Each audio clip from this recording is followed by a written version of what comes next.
Assalamualaikum warahmatullahi wabarakatuh. Kami dari kelompok 5 akan mempresentasikan materi yang terkait dengan korupsi. Mata kuliah Pendidikan Pancasila.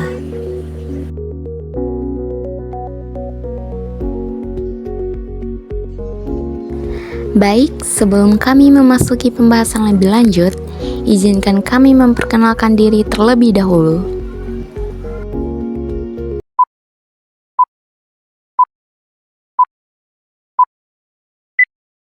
Pose with the fans. Pose with the pose with the pose with the fans. Pose with the pose with the pose with the fans. Fans.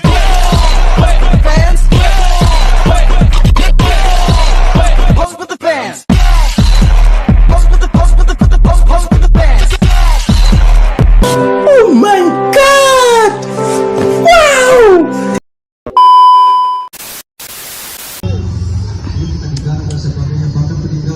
Judulnya, pengertian, jenis, dan bentuk korupsi. A. Pengertian korupsi. 1. Etimologis. Secara etimologis, korupsi berasal dari bahasa Latin yaitu corruptio atau corruptus, yang berarti suatu yang rusak, busuk, menggoyahkan, memutar balik, menyogok. Sehingga bisa disimpulkan bahwa arti korupsi adalah penyalahgunaan jabatan resmi untuk mendapatkan keuntungan pribadi.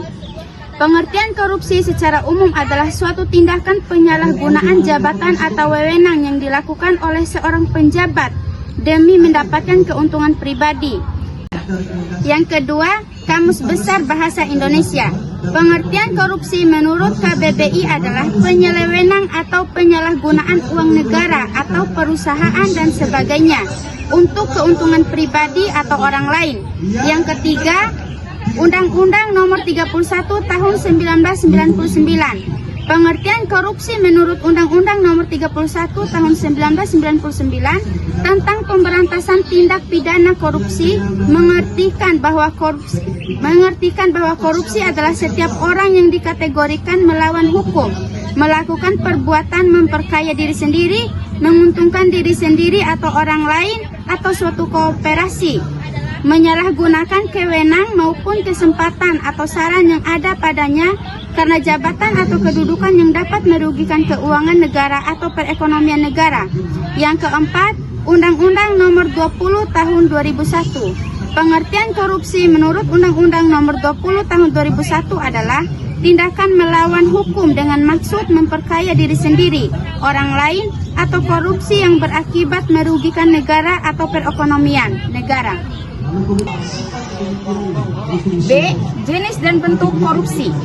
Yang pertama, penyuapan atau bribery mencangkup tindakan memberi dan menerima suap baik berupa uang maupun barang. Yang kedua, penggelapan atau embezzlement merupakan tindakan penipuan atau pencurian sumber daya yang dilakukan oleh pihak-pihak tertentu yang mengelola sumber daya tersebut, baik berupa dana publik atau sumber daya alam tertentu. Yang ketiga, kecurangan atau fraud merupakan suatu tindakan kejahatan ekonomi yang melibatkan penipuan atau trickery, swindle, termasuk di dalam proses manipulasi atau mendistribusi informasi dan faktor dengan tujuan mengambil keuntungan tertentu. Yang keempat, pemerasan atau extortion, tindakan meminta uang atau sumber daya lainnya dengan cara paksa atau disertai dengan intimidasi tertentu oleh pihak yang memiliki kekuasaan. 5. Favoritisme atau favorit adalah mekanisme penyalahgunaan kekuasaan yang berimplikasi pada tindakan privasi sumber daya. C. Contoh kasus korupsi di Indonesia. 1. Kasus EKT, total kerugian negara mencapai Rp 2,3 triliun. 2. Proyek Hambalang, kerugian negara mencapai Rp 706 miliar.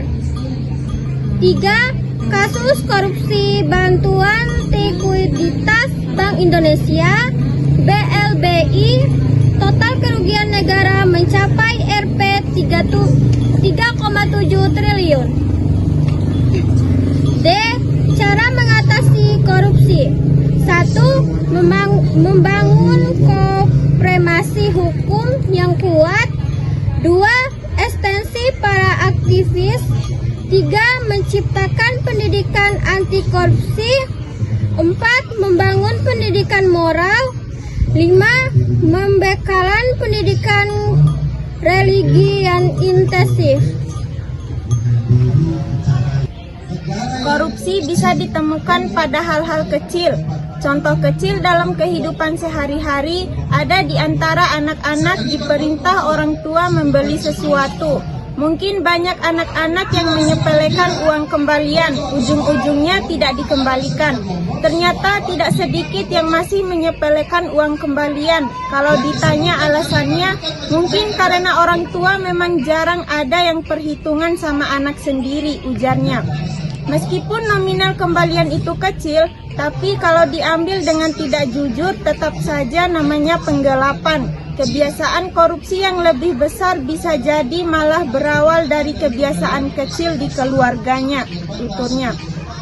Ketika belajar di kelas selanjutnya, mungkin ada di antara anak-anak yang diberi tugas merawat barang atau benda milik bersama. Misalnya kebetulan anak-anak menjabat sebagai sekretaris kelas dan petugas membawa alat-alat tulis kelas.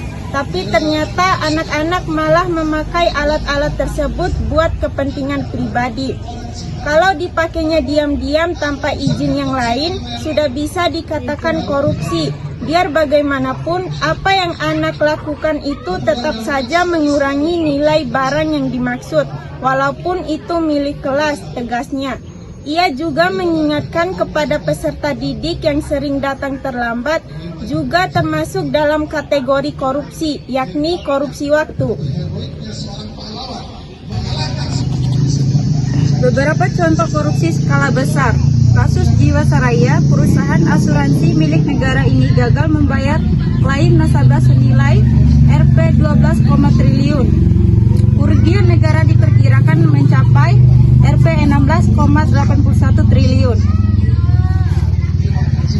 Kasus Asabri diduga telah merugikan negara hingga Rp 23, triliun. Kasus penyerobokan lahan di Riau, Surya Dramadi diduga melakukan korupsi di dalam penyerobokan lahan seluas 37,095 hektar di wilayah Riau. Kasus Soeharto, perkiraan harta negara yang telah dicuri oleh Soeharto sekitar 15 hingga 35 miliar dolar AS atau sekitar Rp 490 triliun. Beberapa contoh korupsi diantaranya: 1. Suap Nyemes di Jerman. 2. Sani Abacha kuras aset Nigeria. 3. Peru di bawah Alberto Fujimori. 4. Chechnya di tangan Kaidro. 5. Monopoli bisnis di Tunisia. 6. Viktor Yanukovych di Ukraina. 7. Kecurangan Martinelli di Panama. 8. Dana pembangunan IMDb Malaysia. 9. Skema pencucian uang di Rusia. 10. Skandal korupsi kartel di Spanyol.